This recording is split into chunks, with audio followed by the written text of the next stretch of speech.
Sorry, I got a call right in the middle of filming that, so that's why it braked. Where were we? All right. So, in order to make this positive 3 a positive 2, just like we did up here, we have to add one negative electron. So now we have negative 1 plus positive 3 is positive 2, which is good. And on this side, we have positive 2. So this one's balanced as well. All right.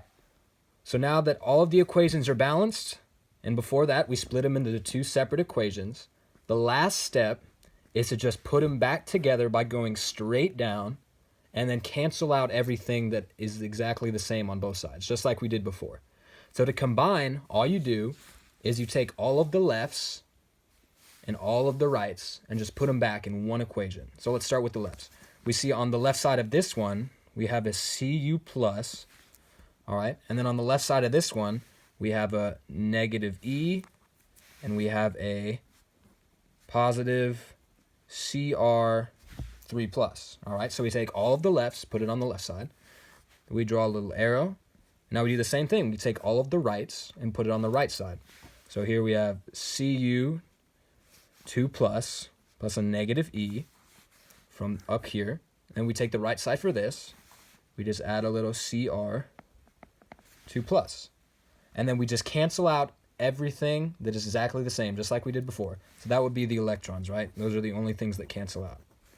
Now, to double check your answer, your electron should always cancel out, all right? Hopefully you won't get any of the harder problems in the problems you try to do, because there's some tricky math in balancing the electrons that I'll have to show you when we get together again on Friday. But this is your final answer. As you can see, it is exactly the same as the first problem that it gave us. But now we know that this is balanced, and we know that all the coefficients of this are just a 1, right? Because there's no number here, so we know it's just like an invisible 1 was right in front. So in those 4 boxes, like it shows on the question, all you would write is a 1, a 1, a 1, and a 1, right? If there was a 2 here, or a 3 here, or a 4 here, or a 5 here, you would put 2, 3, 4, 5, right? We know how to do that. And that would only happen if there was something like, you know, a Cu with a little 2 next to it, like I wrote in the beginning.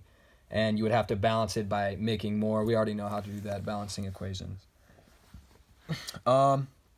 Yeah, so that's the very bare bones basics of it. I hope this helps. And like you said, you figured out the water part, which is good. That's correct. That's only for acidic. Yeah, I'll explain that to you on Friday, but that's only for acidic equations. When you read the question, it says this has to be balanced in a acidic solution, or it says it gives you an acidic solution. In acidic solution, there's never any water, right? So you always put neither, you always put 0, which you figured that part out on your own, so that's good. But I'll teach you basic solutions, and that gets a little more tricky when you have to figure out the water. But for now, I hope this works.